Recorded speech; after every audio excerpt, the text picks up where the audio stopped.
What is good, people? It should be the return. I'm back again with another video. I wanted to address the whole ZeZe Mill situation. Um, so last night, ZeZe Mill's Trends Central, they released a video on ZeZe Mill's interviewing Glizz. Um, like they mentioned about what he did in the past. They said they said that they was talking about what he did with his Twitter. He tweeted stupid things, back in 2012 or 2013. They said it's something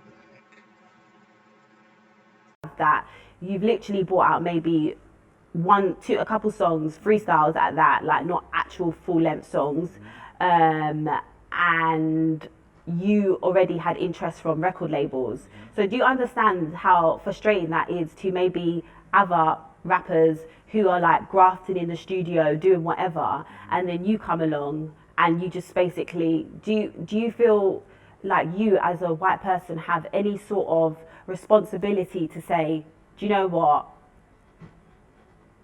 I shouldn't be allowed to access this culture or get a record deal that easily? I 100% know that I, as a white person in a black space, making black music, definitely have a privilege. 100%. Like you said, I've literally made 3 or 4 freestyles on Instagram, and probably after the second or third one, labels were starting to show some interest.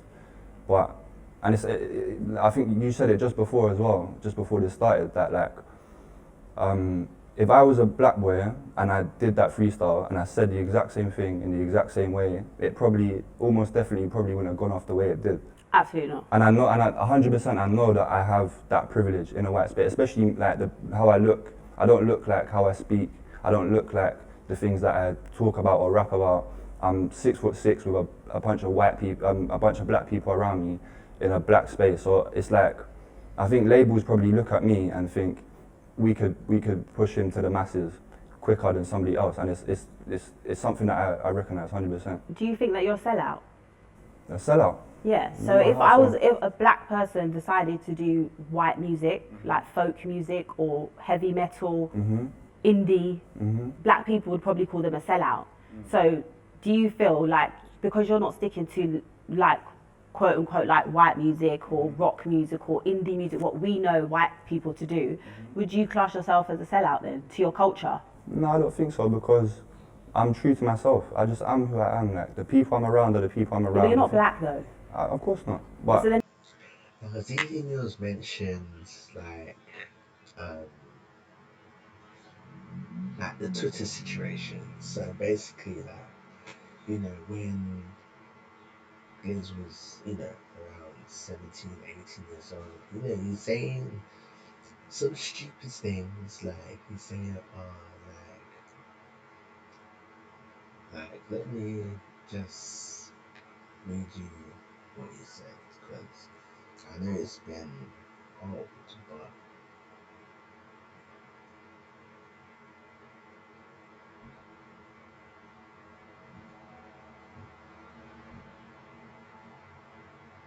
I mean, you say, you shouldn't say those things, but you shouldn't have said those things, but I get it, he's young,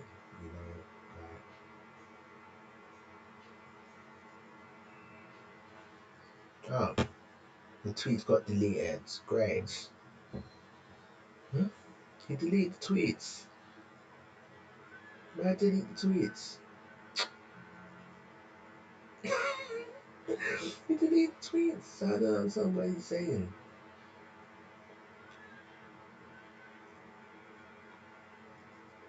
Why delete the tweets?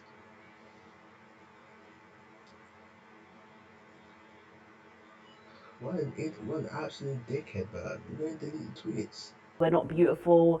And you kind of, well, not kind of, you were a part of this time when you joined in. Explain to me, because what happens is when all these old tweets come out, a lot of people say, oh, at the time, well, I don't think you said it, but a lot of times people say, oh, that was kind of the culture of Twitter. You know, everyone was getting at black women. It was just fun to do. Like, it was bants. It was just a time period. So explain to me what that time period was. No, I definitely think you touched on it. I think obviously it was wrong, but I think there was definitely a culture and a general attitude on Twitter at that time that was, and a narrative that was very anti-black women. And I was in that black Twitter space at the time, and I fed into it really. I guess I was trying to fit in whatever. I was just running jokes, trying to get clout. Obviously, it was the wrong thing to do, and it's disgusting. But I think I was just, I joined in with that whole attitude at the time on Twitter. So he mentioned about his past, what he did, he's saying all these stupid things, the racism and stuff like that. I can't stand racist people. Like, I just cannot stand racism at all. And what he did was absolutely disgusting. Like, saying all those tweets,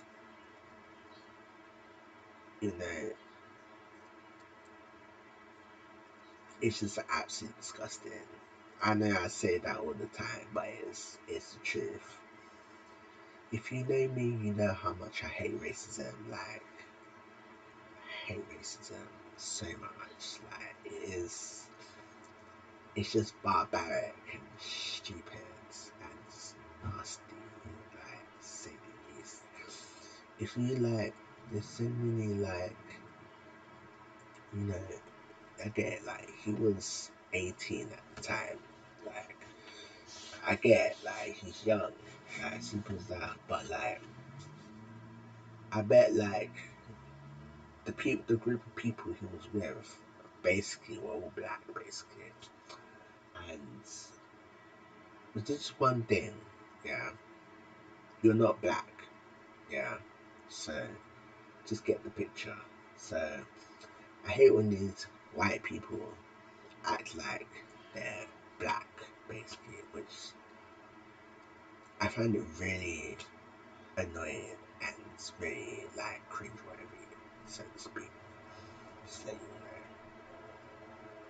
know. It's disgusting. What I don't want is for the whole interview to every time say it's disgusting. Yeah. We know that you feel it's disgusting. Like, we get it, but I just feel like black women, especially us, we've heard it loads of times. It's disgusting. We're sorry, and it's like, okay, great. Let's just get to the bottom as to why everybody thinks it's okay to kind of do this to us. Do you get what I mean? So, has your circle always been black boys and black women? And you said in the statement that you released that, you was around a lot of black people and they kind of made you feel comfortable. So are you almost like blaming black people for for making you feel comfortable and they allowed you to do it? No, because even in the statement, I didn't say anyone made me feel comfortable. I just said I felt way too comfortable.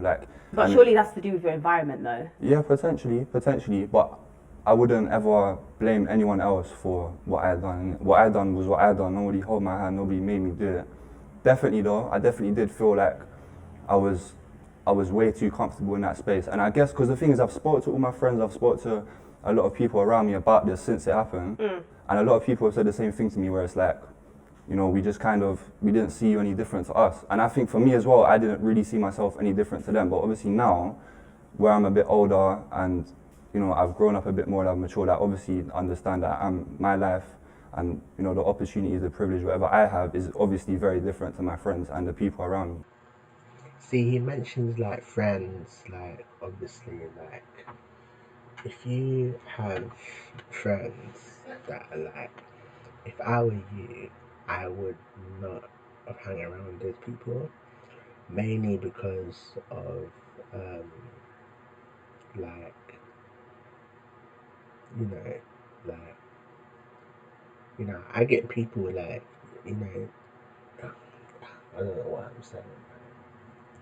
So basically, yeah, if why do you let people use your phone? That's what I don't get. If you have like a group of friends, if you have like a group of people like always mentioning about something, then you will never have like in the first place. If I were you, I would delete your social media, like as simple as that. Because if you go out on the street right now, you're gonna get a amount of hate. Like the amount of hate you're gonna get, it's just plain dumb and stupid.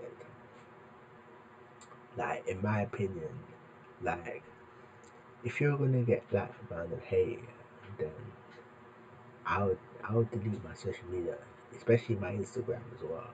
Like it's just plain simple as that. Why?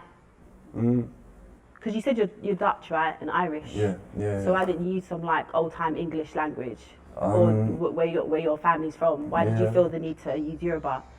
Obviously, I'm around a lot of Nigerian people. I basically kind of grew up in a Nigerian house as well. It's just what I know. Like, it's just. Why? What do you mean? Why did you grow up in a Nigerian house? Because obviously my closest friend Dre 6, who I obviously make music with as well. I kind of grew up in his house. Like I was in his house every day. Okay. So it's just what I know. And to be fair, even when I'd done that, I honestly didn't think it was gonna go crazy. Because I literally said like one line. It wasn't even a full bar. Did a part of you think if I do this, I know my target audience are going to get gassed by this, and was there a part of you that thought if I do this, I'm going to be deemed as cool? No. So then why would, that's what I'm saying, why would you choose to use Yoruba and not where your heritage is from? I just thought it sounded good. I liked the language. I thought it's the way I wrote it. I thought it sounded nice. So you don't like where you're from? I You don't like the where I'm language from. enough to use it in your I don't know the Dutch side of my family at all. I just know that I'm Dutch. But of course I like where I'm from. But that's just what I was around all the time. And I just thought it sounded nice. So you've done a few songs before, freestyles, and have you had interest from record labels? Yeah, I did. So Not now. It's all gone. Okay.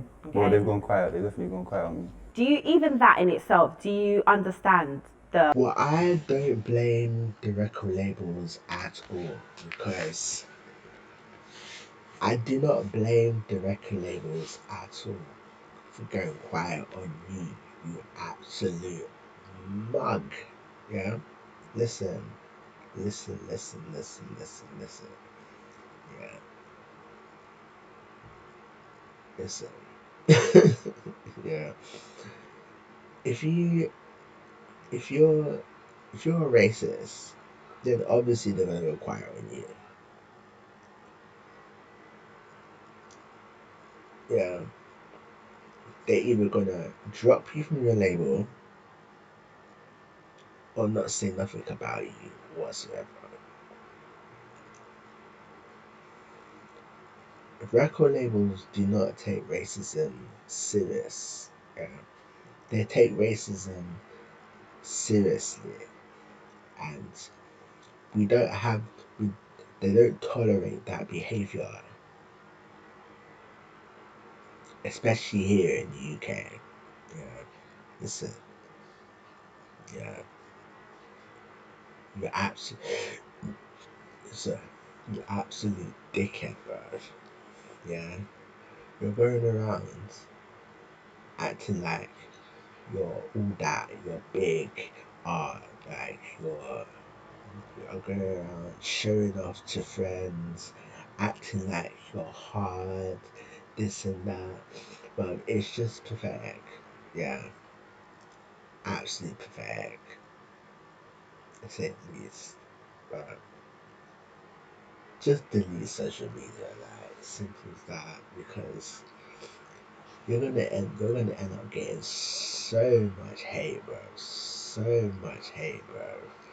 I'm not even saying it because it's cruel. I'm saying it because it's the truth, bro. everywhere you go out, if you go out, everywhere you go out, you're gonna get hate, bruv. Absolute hate, bruv.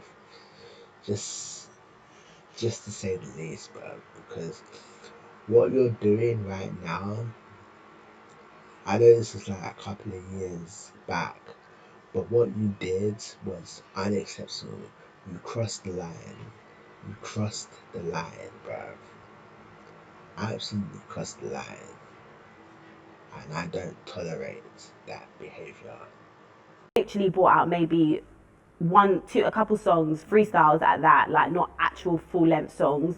And you already had interest from record labels. So do you understand how frustrating that is to maybe other rappers who are like grafting in the studio, doing whatever, and then you come along and you just basically, do you feel like you as a white person have any sort of responsibility to say, do you know what, I shouldn't be allowed to access this culture or get a record deal that easily? I 100% know that I, as a white person in a black space, making black music, definitely have a privilege. 100%. Like you said, like I've literally made 3 or 4 freestyles on Instagram, and probably after the second or third one, labels were starting to show some interest. But and I think you said it just before as well, just before this started, that like if I was a black boy and I did that freestyle and I said the exact same thing in the exact same way, it probably, almost definitely, probably wouldn't have gone off the way it did. Absolutely not. And I know, and 100% I know that I have that privilege in a white space, especially like how I look. I don't look like how I speak. I don't look like the things that I talk about or rap about. I'm 6'6" with a bunch of white people, a bunch of black people around me in a black space. So it's like, I think labels probably look at me and think we could push him to the masses quicker than somebody else, and it's something that I recognise 100%. Do you think that you're a sellout? A sellout? Yeah, so if a black person decided to do white music, like folk music or heavy metal, indie, black people would probably call them a sellout. So do you feel like, because you're not sticking to like quote unquote like white music or rock music or indie music, what we know white people to do, would you class yourself as a sellout then to your culture? No, I don't think so, because I'm true to myself. I just am who I am. Like the people I'm around are the people I'm around. But you're not black though. Of course not. You know, yeah, people like that, it just makes me sick. Like, it's absolutely sick. I mean, how can you say, why are you speaking Yoruba? You're not white. You're not black. You're not black. I don't know why. You know, these white people, yeah. I'm not even being racist, yeah. I'm just saying because of the truth, you know. I'm saying because of the truth, but I'm not even being racist, man. I'm saying it because it's the truth, man. But you know, some white people, yeah, they act like they're black, bro. They think they're black, but they're not. Simple as that. And it makes me angry so much, like the way it just come up, that simple situation, simple as that. I don't know why people speaking. Why are you speaking Yoruba? You're not white. You're not black. It's just, oh my god, it's just cringeworthy. Like, simple as that. It's just cringeworthy. It's simple. Like, so he's gonna explain why you speak in Yoruba. Like, simple as that.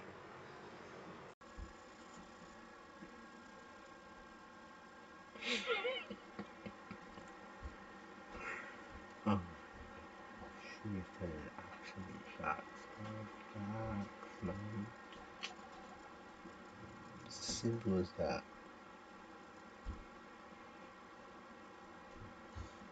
I have no words. I have no words. Yeah, I'm going to end this video here because I don't, I don't want to lie. It's just jarring to watch. But anyway, I'm gonna end this video here. Thank you for watching, and I'll see you guys in the next video.